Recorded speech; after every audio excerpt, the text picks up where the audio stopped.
Alors dans cette vidéo, ce que je vais vous montrer, c'est que directement dans un carnet de croquis, je vais vous montrer comment, si vous réalisez en fait des petits schémas ou des petits dessins, comment on peut utiliser en fait les techniques de hachure pour pouvoir donner à la fois du volume, de la profondeur ou un certain style en fait dans son dessin.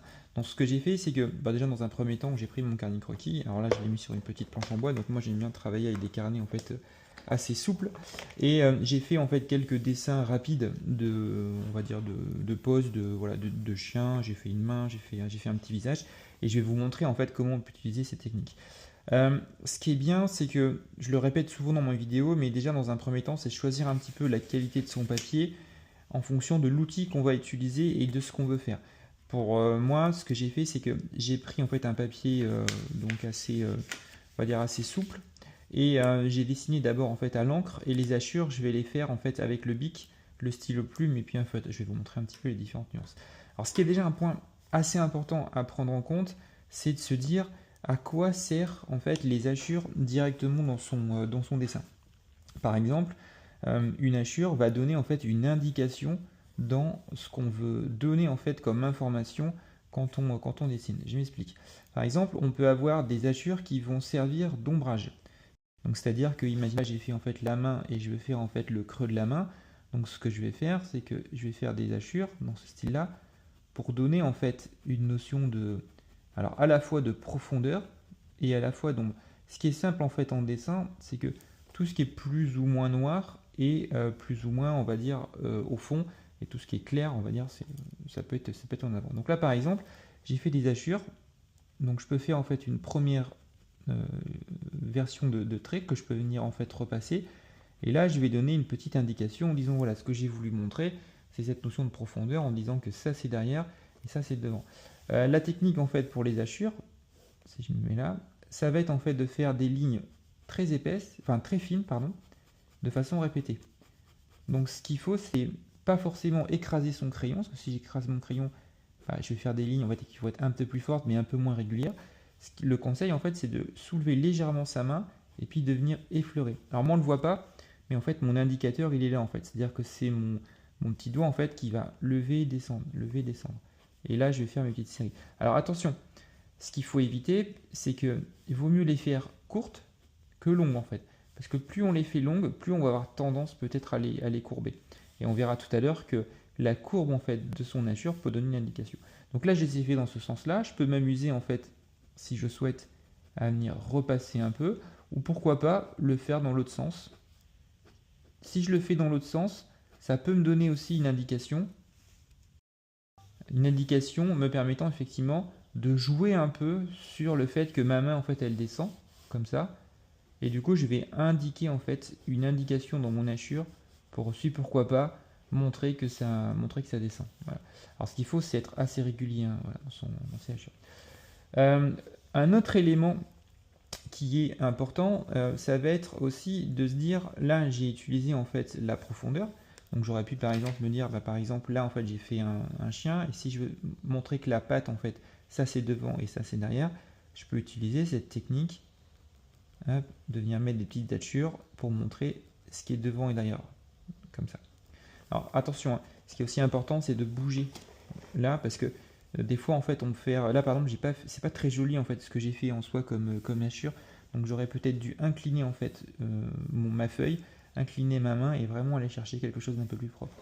Donc là par exemple ici, quand je veux montrer un peu de profondeur, je vais faire ça, et je vais faire aussi ici. Voilà. Une autre Un autre point aussi qui est assez important, ça va être de donner en fait l'inclinaison de son hachure. Ça veut dire quoi? Ça veut dire par exemple, si je veux montrer du volume, ce que je vais faire, c'est que je ne vais pas faire forcément des hachures droites. Par exemple ici, où est-ce qu'on va le faire? Tac, tac, tac. Ici, j'estime que bah là, par exemple, si je veux habiller un peu mon dessin, je vais faire des hachures en fait droites, comme ça, pour venir l'habiller un peu. Et si je veux montrer qu'il y a du volume et que ça tourne, bah au final, mon hachure, je vais la faire comme ça en fait. C'est-à-dire que je vais faire une hachure qui va tourner dans le sens du volume de la forme. Par exemple, ici, ma main, ce que je vais faire, c'est que je vais monter et je vais tourner. Voilà. Donc après, en allant un peu vite, ça va donner ça. Alors attention, de ne pas faire des poils de chat. C'est-à-dire qu'il ne faut pas forcément aller très vite poil de chat, ça veut dire en fait, par exemple, faire ça en fait. Ça fait des poils et on n'est pas dans des hachures. Alors, ce que j'aime bien, c'est partir dans un sens et aller de l'autre. Donc je peux déjà donner en fait une tendance qui va donner par exemple le volume. Et puis après, je peux faire des petites hachures en bas pour faire un léger dégradé. Donc après, l'exercice avec cette technique en fait d'hachure, c'est d'imaginer la forme et se dire comment ma forme est et quel type d'hachure en fait j'adapte. Donc par exemple ici, si je veux faire remonter en fait la cuisse, ce que je vais faire, c'est que je vais peut-être donner un peu de volume comme ça. Voilà, et puis après, je peux faire des hachures. Alors je peux mixer les deux en fait, hein. Je peux mixer à la fois en fait une hachure qui va tourner et une hachure en fait plus ou moins droite. Par exemple ici, dans ce petit exemple, il va falloir que je fasse un contraste fort quand même. Donc là, ça veut dire que comme j'ai montré un indicateur par rapport au fait qu'ici ça tourne, là ce que je vais faire, c'est que je vais venir appuyer un peu plus fort pour montrer la différence des deux. Donc en exercice un peu simple, c'est de faire des petits croquis comme ça, et puis imaginer, dire voilà, là par exemple, là ça tourne, donc là je fais une hachure en fait qui va tourner. Je pourrais aussi imaginer une ligne de sol. Moi ce que j'aime bien faire par exemple des fois c'est faire une petite ligne de sol comme ça. Donc là je viens appuyer un peu fort. Et puis après je me fais des petites hachures. Voilà, dans ce style-là. Alors ce qu'il faut voir aussi c'est que l'hachure peut donner aussi une notion un peu de mouvement. Je reviens un petit peu tout à l'heure, ici, je l'ai fait ici, pour accentuer en fait le fait que ma main est vers le bas, et donc je vais mettre mon hachure vers le bas pour aider en fait à comprendre mieux la position de ma main. Donc par exemple, ici, alors j'ai pas fini en fait, mais j'ai fait un petit doigt, je pourrais très bien m'amuser à faire des hachures en fait dans ce sens-là, pour montrer une indication en fait que ça va vers le haut. Donc là, je mets des hachures comme quoi c'est noir, c'est profond, mais aussi ça tourne en fait. Donc là, j'ai aussi une notion de volume à avoir. Voilà. Et en fait, en dessinant comme ça, on va passer d'un dessin plus ou moins 2D à un dessin 3D, ce qui va permettre de ressortir en fait l'élément. Donc là, je reviens, par exemple ici, je me dis, tiens, on va faire comme ça. Donc, ce qui est bien avec les hachures, c'est qu'on va donner en fait une approche d'ombrage. Donc, on va donner le volume. On peut donner de la profondeur en fait, comme ici. Et ce qui est aussi sympa, c'est qu'au final, ça donne en fait une certaine signature en fait, et ça donne un certain style dans la façon dont on dessine. C'est-à-dire que, en fait, on a sa façon en fait de faire les hachures, et ça donne effectivement une certaine approche. Alors, on peut dire que c'est un peu long, c'est un peu plus long par exemple que de faire un dégradé avec un crayon à papier ou autre. Mais je trouve que c'est plus sympa. C'est peut-être un peu plus dur au départ en fait à comprendre, surtout cette notion de trait droit et de volume. Mais après, quand on maîtrise bien la chose, c'est plutôt pas mal. Donc là, par exemple, si vous amusez à faire des petits croquis de visage, là c'est pareil en fait. Ici, je peux venir ombrer, donc très léger. Hop. Ici, au niveau du cou, je peux aussi venir ombrer là. Donc moi, ce que j'aime bien, c'est quand même commencer par ce qui va me permettre d'avoir des hachures et me donner l'ombrage en fait de mon hachure. J'aime bien commencer par ça en fait. C'est-à-dire que d'abord je dessine, ensuite je pose mes ombres, voilà.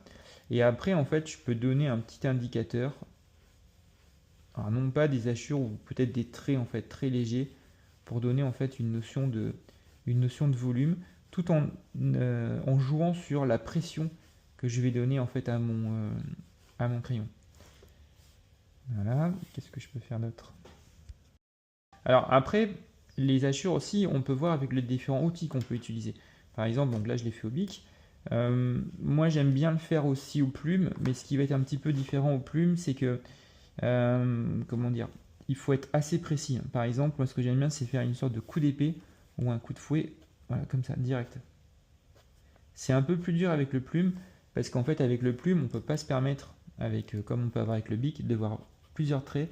Et si on se trompe, au final, c'est pas forcément très grave. Et surtout, on va monter en fait en nuances, comme ça en fait. Donc là, je vais avoir un dégradé en fait de couleur de noir en fait qui va être intéressante. Alors qu'avec le plume, c'est un peu plus compliqué. Et surtout, par exemple, si je me plante d'un trait, au final, ça va se voir. Alors par contre, on a un noir qui est plutôt sympa. Moi, j'aime bien les trucs comme ça. Qu'est-ce qu'on peut faire? Par exemple, ici, si je m'amuse à faire un petit dégradé. Voilà, et après je tourne comme ça en fait. Donc au final, c'est sympa, mais c'est un peu moins précis, par exemple, que ce qu'on peut avoir avec du 8. Tu vois, par exemple, là, je viens faire à l'intérieur, j'aurais pas forcément dû le faire. C'est pas très équilibré, et au final c'est un peu moche. Donc amusez-vous à vous entraîner, prendre un carnet croquis, d'abord faire des formes un peu simples. Si jamais vous dessinez un peu moins bien, vous pouvez vous amuser peut-être à décalquer un peu ou faire une certaine partie.